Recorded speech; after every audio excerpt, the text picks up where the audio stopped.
Okay, guys, so we are going to be moving into the reading of the Gift of the Magi. And we're going to be reading with expression along with the audio. I know that this is something that we're not very accustomed to doing. However, we need to get in the habit of doing so for a couple of reasons. The first one being, one, we want to improve our reading speed. Two, we want to improve our reading accuracy, right? We want to read for speed, for accuracy, for fluency, and then also for comprehension. So there's all these different things that we have going on at once, but more specifically today, we're focusing on reading for expression, okay? So we did our previous lesson on understanding the placement of punctuation and how it affects or impacts the way that we understand text. Now we want to actually see it happen based off of the text that we're going to be reading and the text that we're covering in this unit, which is the Gift of the Magi. Any questions? Okay? And this text isn't chunked, but I might actually just stop and we'll go through that the first 2 pages. And I might stop there and have you go back and read it again with expression between your partners. And you guys will go back and actually double check each other using the reading for expression checklist. Questions? Okay, good. I'm going to go ahead and start the audio. The Gift of the Magi. So you should be reading out loud with the text. By O. Henry. Okay? Narrated by Michael Scott. Produced by ThoughtAudio.com. $1.87. That was all. And 60 cents of it was in pennies. Pennies saved 1 and 2 at a time by bulldozing the grocer and the vegetable man and the butcher until one's cheeks burned with the silent imputation of parsimony that such close dealing implied. 3 times Della counted it. $1.87. And the next day would be Christmas. There was clearly nothing to do but flop down on the shabby little couch and howl. So Della did it, which instigates the moral reflection that life is made up of sobs, sniffles, and smiles, with sniffles predominating. While the mistress of the home is gradually subsiding from the first stage to the second, take a look at the home. A furnished flat at $8 per week. It did not exactly beg her description, but it certainly had that word on the lookout for the vacancy squad. You should be keeping up. In the vestibule below was a letterbox into which no letter would go, and an electric button from which no mortal finger could coax a ring. Also appertaining thereunto was a card bearing the name Mr. James Dillingham Young. The Dillingham had been flung to the breeze during a former period of prosperity, when its possessor was being paid $30 per week. Now when the income was shrunk to $20, they were thinking seriously of contracting to a modest and unassuming D. But whenever Mr. James Dillingham Young came home and reached his flat, above he was called Jim, and greatly hugged by Mrs. James Dillingham Young, already introduced to you as Della, which is all very good. Della finished her fry and attended to her cheeks with a powder rag. She stood by the window and looked out dully at a gray cat walking a gray fence in a gray backyard. Tomorrow would be Christmas Day, and she had only $1.87 with which to buy Jim a present. She had been saving every penny she could for months, with this result. I want to pause really quickly. So when we're reading along with the audio, I realized that at a couple of points in time, some of you guys were not reading at all because maybe you had lost pace, or that you are reading ahead. So we want to try our best when we realize that we're going a little too fast, that we slow down. Realize I started with the audio pretty high, and I realized, wait, I can't hear you guys.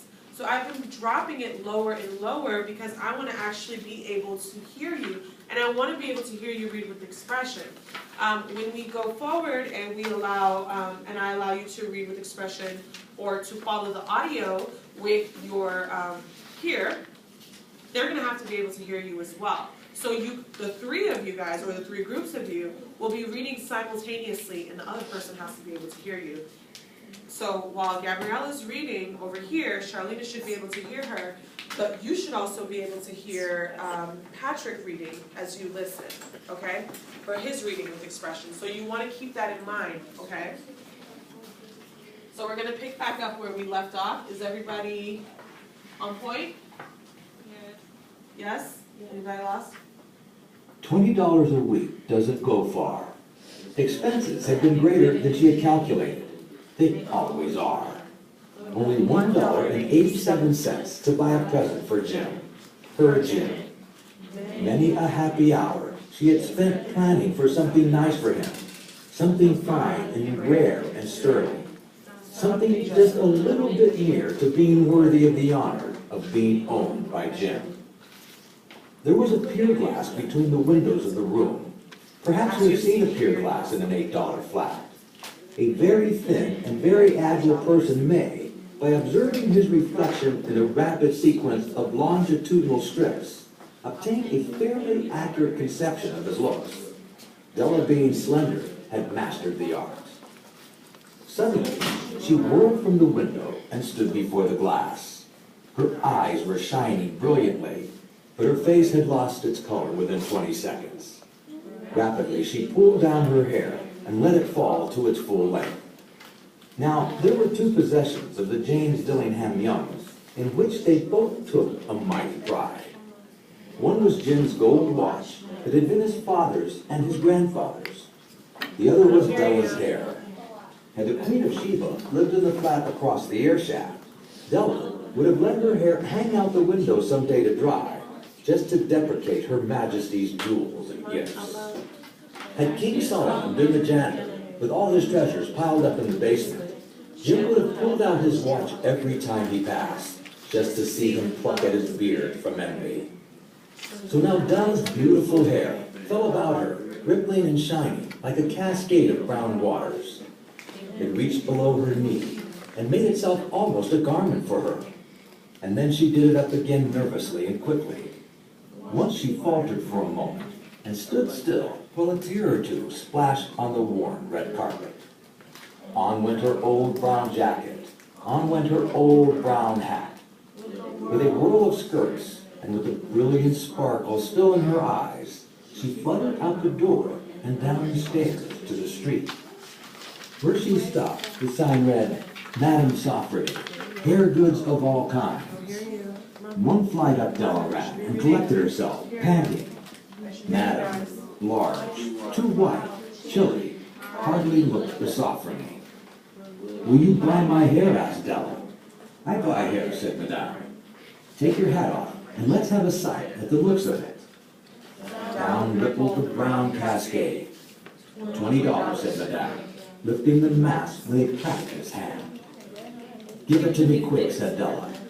Oh, and the next 2 hours tripped by on rosy wings. Forget the hashed metaphor. She was ransacking the stores for Jim's presents. She found it at last. It surely had been made for Jim and no one else. There was no other like it in any of the stores, and she had turned all of them inside out. It was a platinum folk chain, simple and chaste in design, properly proclaimed its value by substance alone, and not by meretricious ornamentation, as all good things should do. It was worthy of the watch. As soon as she saw it, That she means knew that I it should must hear be. you guys. It was a liking, quietness and pride. Come on. The description applied to both. $21 they took from her for it, and she hurried home with the 87 cents. With that chain on his watch, Jim might be properly anxious about the time in any company. Grand as the watch was, he sometimes looked at it on the slide, on account of the old leather strap that he used in place of the chain. Okay, we're gonna stop there. How was that? Annoying. Annoying. Why was it annoying? Because it's too stressful. What was stressful? It's like they'll speed up and slow down and speed up and slow down. Do you think it was I was speeding up lost or on do a you? lot of it. So you got lost in the vocabulary. You got lost in the pace. I got lost in the You got lost in the punctuation with what? Understanding how to, I did have to keep pausing and pausing. okay, so you had to keep pausing and pausing. To understand or to process it, so you weren't processing the words with the text in enough time. So what I want to do, yes? I highlighted us on page 3. Okay, on page 3, what did you highlight? Their paragraph. 1, 2, 3, The second sentence, her isn't capitalized. Oh, okay, so her wasn't capitalized. Look at you, paying attention. All right, so we fixed that. So her is now capitalized, okay? It's oversight. What I want us to do now, using our checklist that we should have all copied down, right? Those 5 things, reading with expression, evaluation checklist. I want you guys to just go back to the front. And if you don't mind, I'm gonna actually go ahead and put up the online stopwatch. And for 1 minute, either of you, because you guys are in pairs, are going to read, and the other will just follow along. So we're not gonna like stop them and say, no, you got that word wrong or anything like that. You're just gonna read through. $1.87, that was all. And in that minute, we're going to see how much that person is able to cover. And if there's a word that they get wrong, we're gonna go ahead and just put a cross over it. And after that, we're gonna go ahead and count up the total words that they read, right? In that minute, in that 60-second time frame. And then you're gonna answer the checklist for your peer. And then we're gonna share out, okay? So we're gonna do this for the course of 2 minutes. So we're gonna do 1 minute, we're gonna go through, we're gonna make our notes, we're gonna see where that person started and where they stopped in a minute. And so everybody is gonna be doing their own simultaneously, right? And then from there, we're gonna switch, and then we're gonna share out after. Questions? No. Okay. So we did the first 6 minutes, and you guys said, bring it all the way down, and let's see what we can get through in a minute of reading together as partners, okay? So, Miss, Yes. we have to put a check when we start? Yes, so that's gonna be your evaluation of Gabriella. You're gonna read for 1 minute. Wherever you stop is wherever you stop in that time frame. You understand? When we start. I'm going to start the timer, so when you see the timer start, that's when you'll start. So Okay, and like, in the beginning of the text, so we're going back to the beginning.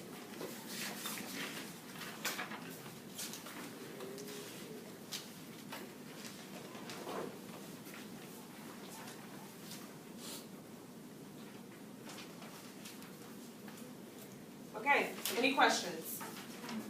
Anybody unclear? I'm going to hit set, and then I'm going to start. Ready?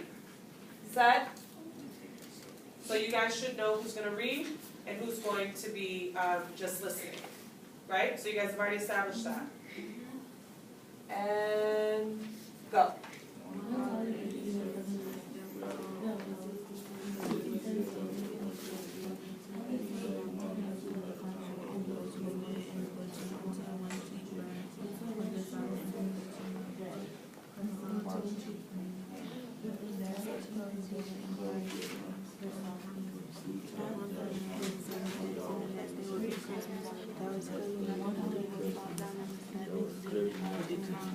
It was clearly the teachers to start telling us the shabby line was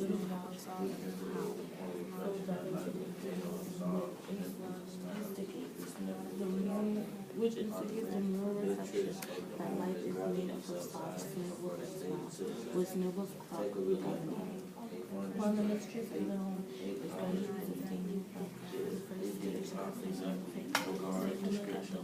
stage of That word to look out for. Stop. Okay. So, I'm going to give you a few minutes. I'm going to give you 1 minute to go back through. Make note of where your partner stopped. And I want you to go ahead and answer your evaluation checklist. Okay? Did that person use pitch of voice? Did their voice rise and fall as they read? Did their tone change according to the punctuation? Okay, and if these are things that did happen, you're checking off, right? Did their pacing speed up, slow down, speed up, slow down? Did the phrasing make sense? As they read, did it make sense to you according to the way the punctuation is placed in the text? And did their volume at any point become loud and then go soft, or soft and then go loud? And so you're going and you're checking off those things on your checklist. If you don't have your checklist written, you need to make sure that you write it on your paper, on your index card, before the activity is completed. Okay. Also, I want you to note where that person stopped at the end. We will count up their total words for the minute as well. So our next minute is up. So I need my other partner to prepare to read while the person who previously read goes on to just pay attention. So can I go ahead and hit start?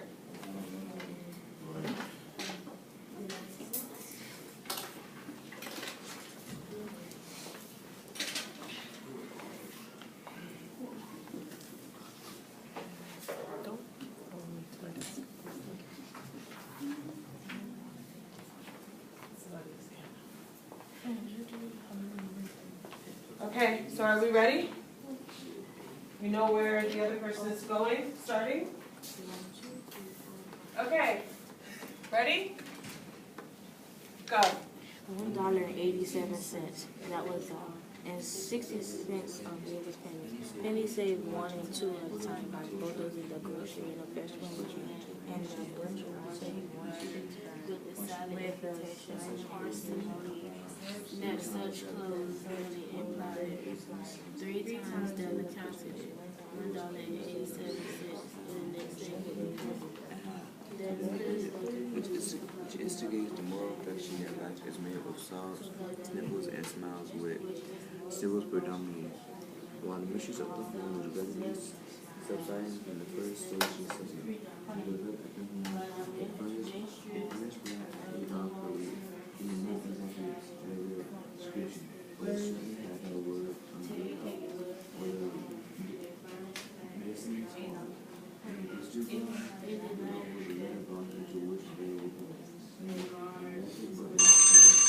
Stop there. Okay, go ahead. Fill out your evaluation checklist. Did the pitch of the voice rise and fall? Did your partner's tone change at any point in time? According to the punctuation, did their pacing speed up, slow down, or slow down and then speed up? Did the phrasing make sense as they read? Did their volume become loud and or soft? Okay. Next thing I want you to do is I want you to tell me on that first 60-second go around how many words your partner read. Okay? Yes.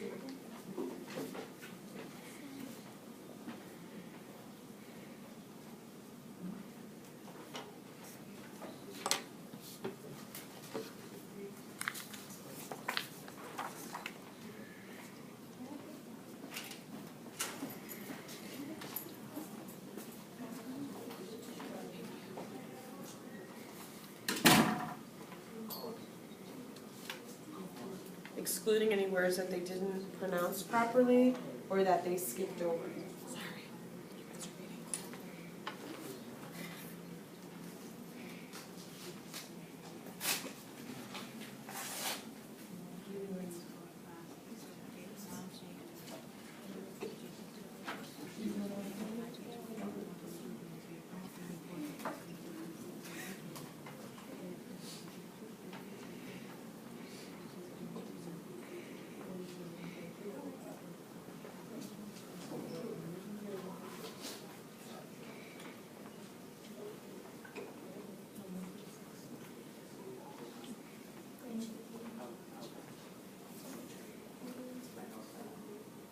Okay, so you guys should be coming up with your number.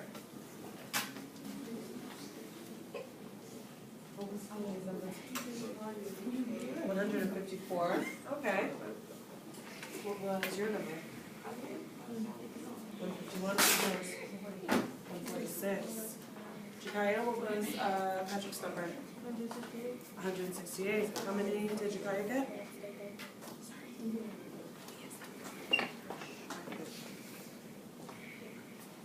Oh, wait, you said excluding the words that he's numbered? Yeah, so you want to take those numbers out. Okay, so for the most part, we're kind of like, I think our highest was 168. 164.